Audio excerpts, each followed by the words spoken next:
ভারী হয়ে গেছে। দেখতে কিন্তু খুব সুন্দর লাগছে।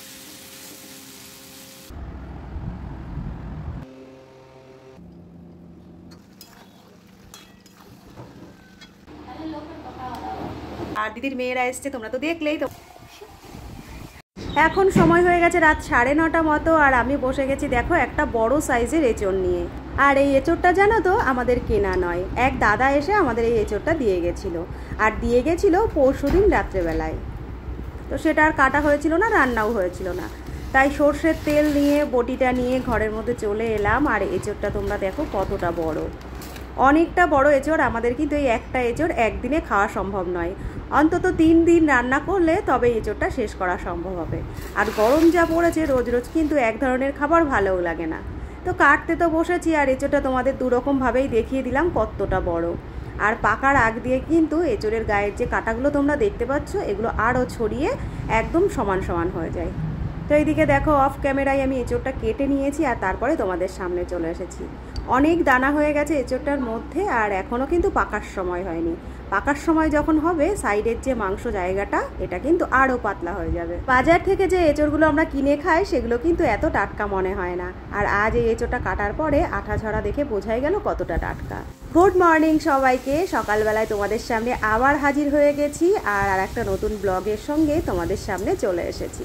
তো সকালবেলায় দেখো মেয়ের টিফিনটা করছি। স্কুলের টাইমটা তো প্রায় হয়ে এসেছে, এখন প্রায় 9:45 কাছাকাছি বাজে। আর মেয়ের তো 9:05-এর মধ্যেই বাড়ির থেকে বেরোতে হয়, তাই ছটপট ওর জন্য একটুখানি ম্যাগি ভেজে নিলাম। ময়দার যে নুডলগুলো হয় মেয়েদের খুব একটা আমি দিই না, আর এটা ছিল আটা নুডল। আগের দিনকে মোড় বাজার থেকে নিয়ে এসেছিলাম, সেটাই ছিল, একটু সবজি দিয়ে মেয়ের জন্য ভেজে দিলাম। আজ বাজারটা আমাদের বেশ সকাল সকাল চলে এসেছিল, কিন্তু ওই যে মেয়ের স্কুলের তাড়াটা যতক্ষণ আমার থাকে তখন আর এগুলো কিচ্ছু হাত দেওয়া হয় না।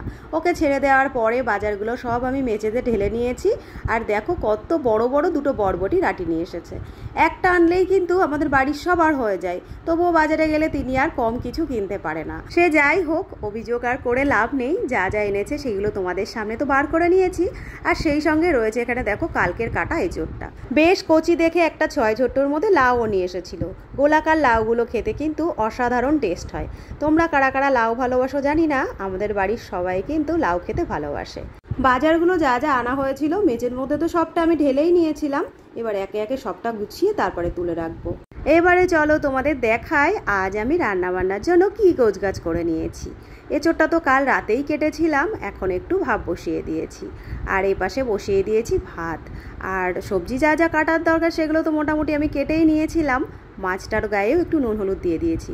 আর এখানে দেখছো এঁচড়ের বাকি অংশটা রয়েছে, একটু পরে সেটা ভাপের মধ্যে দেব। মশলাপাতি যা যা লাগবে টুকটাক একটু গোছগাছ তো করেই নিই রোজ, আজও নিয়েছি। আর সেই সঙ্গে কুচিয়ে নিয়েছি শাকগুলো। আজকে রান্নাবান্নার ঝামেলা সেরকম কিছুই নয়, এঁচড় চিংড়ি হবে আর সেই সঙ্গে হবে শাক।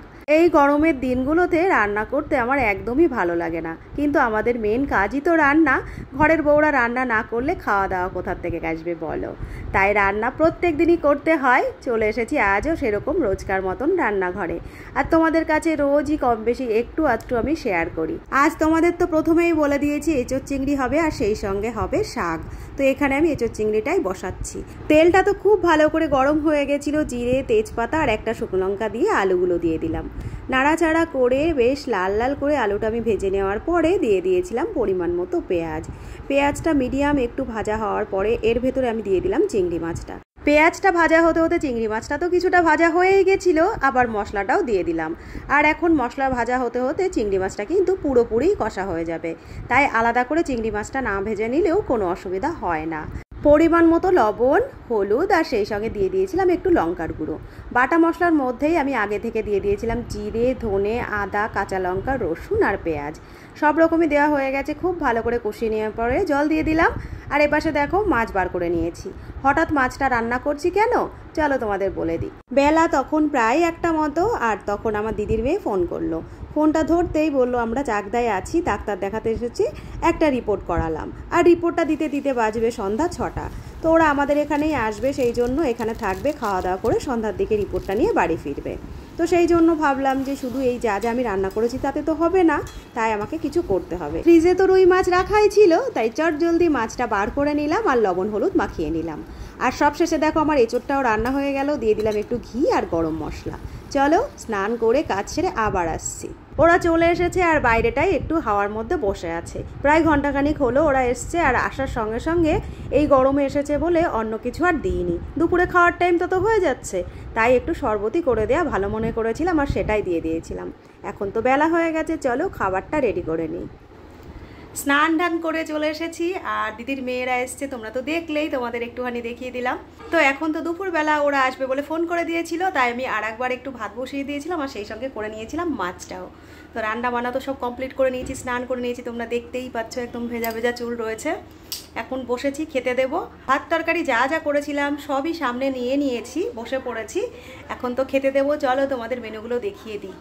তো এই দেখো, প্রথমে তো আমি এই শাক আর এঁচোড় করবো, এইটুকুই করবো ভেবেছিলাম। তো পরে যেহেতু এই মাছটা করলাম সেই জন্য এঁচোড়টা একটু শুকনো শুকনো করেছি। তো মেনুতে আজকে রয়েছে এখানে বাদাম দিয়ে লাল শাক, সেই সঙ্গে রয়েছে এঁচোড় চিংড়ি, আর রয়েছে দেখো রুই মাছের ভাপা, সর্ষে পোস্ত ভাপা, আর সেই সঙ্গে দেখো এখানে 2 জায়গায় ভাত রয়েছে। আর একটু নিয়ে নিয়েছি আচার, মিক্স আচার রয়েছে এখানে, আর এই যে এখানে রয়েছে আম রসগোল্লা। তো এই আজকের মেনু, সবাইকে খেতে তো দিয়ে দেবো, তোমরাও খাওয়া দাওয়া করে নাও আর আমরাও খাওয়া দাওয়া করে নিই। আগে থেকে তো ওরা বলেছিল না, তাই না? ওরা কটার দিকে ফোন করেছিল? একটা না? একটার দিকে ফোন করেছে। হ্যাঁ, তাও তো মাঝখানে মাছ তুলে দেওয়া হয়েছে। হ্যাঁ, একটা দিকে ফোন করেছিল, তো তখন আর সেরকম কিছু আয়োজন করার মতো ছিল না, তো ভাবলাম মাছটাই বার করে নিই। তো আজকের এতটুকুই আয়োজন। ওরা চলে গেছে হাত পা ধুতে। এখানে তো আমি সমস্ত সব নিয়ে নিয়েছি, থালাও নিয়ে নিয়েছি। চলো খাবারটা বেড়ে নিই, ওদেরও দিয়ে দিই আর নিজেরাও লাঞ্চটা করে নিই। দুপুরবেলায় খাওয়া দাওয়ার পরে সবাই মিলে এক ঘরে বসে অনেকক্ষণ গল্প করলাম, একটু রেস্ট নিলাম সবাই মিলে। তারপরে দেখো ওরা বেরোবে বলে রেডি হয়ে গেছে। সন্ধ্যাবেলা একটু চা করা হয়েছিল, চা ভুজিয়া বিস্কুট দিয়ে খাওয়া খাই হলো। ওদের তো আজ রিপোর্টটা নিতেই হতো, তাই বেরোলো রিপোর্টটা নিয়ে বাড়ির দিকে ফিরবে। সন্ধ্যার পরে ছাদে চলে এসেছি, আর দেখো ঝড় উঠেছে, আকাশের অবস্থা দেখতেই পারছো তোমরা, প্রচুর হাওয়া ছেড়েছে, মেঘলাও হয়েছে প্রচুর পরিমাণ।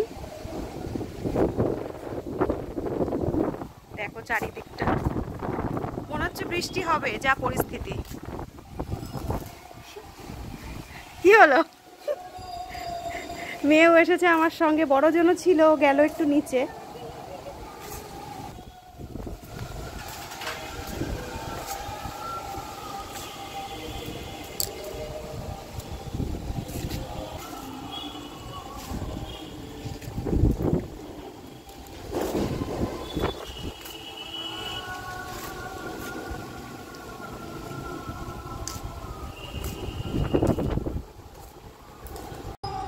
এদিকে দেখো আমাদের তুলসী গাছটা, দূর থেকে এরকমভাবে দেখলে মনে হয় যেন জীবিত নেই, কিন্তু তুলসী গাছটা বেঁচে আছে এখনো, আর পুরো গাছটার মধ্যে পাতা। একদম সামনের থেকে তোমাদের দেখিয়ে দিই, অনেক পরিমাণ তুলসী মঞ্জরি হয়েছিল, সেই জন্যই গাছটা এরকম ভারী হয়ে গেছে। দেখতে কিন্তু খুব সুন্দর লাগছে, দেখো তুলসী মণ্ডপটা দূর থেকে। আর আমাদের আশপাশে তো কীর্তন হচ্ছে, নাম গান হচ্ছে, তোমরা শুনতেই পাচ্ছ, আওয়াজ কিছুটা আসছে।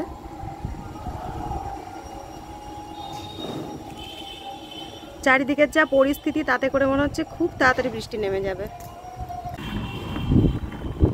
এই যে আমরা চেয়ারগুলো ছাদে নিয়ে এসে বসেছিলাম, কিন্তু এখন মনে হচ্ছে ছাদে আর বসা যাবে না, এত বেশি হাওয়া ছেড়েছে, বৃষ্টি নেমে যাবে মনে হচ্ছে, তাই নিচে যাব আর চেয়ারগুলো নিয়ে নেব। হাওয়াটা তোমরা দেখতেই পাচ্ছ প্রচন্ড জোরে, একদম ঝড় উঠে গেছে, জানি না কখন লাইন চলে যাবে, নিচে চলে যেতে হবে সেই জন্য।